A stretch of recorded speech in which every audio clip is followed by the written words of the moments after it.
係咪成日都有人同你講你屋苑唔夠電，所以唔俾你裝充電樁？係咪成日都有人同你講你一充電就會跳掣？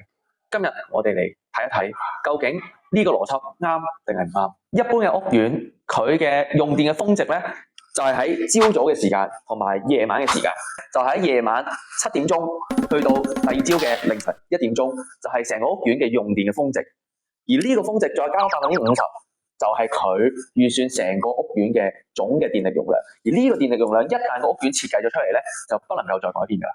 咁但係而家市面上多咗好多電動車喎，好多嘅屋苑喺設計電力嘅時候咧，係唔會考慮到有電動車嘅出現喎。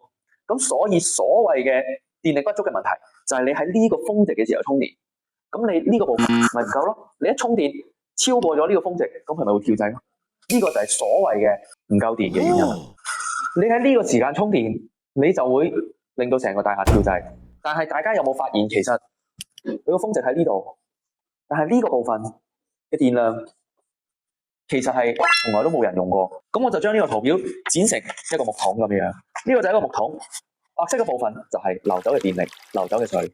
只要我哋將流走嘅水、流走嘅電力用另一個桶接住佢，咁呢啲原本冇被充分利用嘅電力咧，就可以用嚟充電。咁我哋究竟點樣可以去接住呢啲流走嘅水、流走嘅電力咧？就係我哋用寧德時代嘅儲能系統，就可以將呢啲電力儲起嚟，就可以解決呢個所謂屋苑唔夠電嘅問題啦。而家香港理工大學嘅智慧能源研究院已經聯同寧德時代，針對一啲香港舊式嘅屋苑唔夠電充電嘅情況，用寧德時代嘅儲能系統設計咗一套完整嘅方案，通過充分利用呢啲冇被充分利用嘅電容量，去作為一個充電，就可以解決到屋苑唔夠電充電嘅一啲情況啦。呢啲就係而家香港市場上最新嘅解決方案。光電充一充，未來更輕鬆。如果你對於充電仲有啲咩問題，歡迎喺下面留言或者揾我光電偉仔。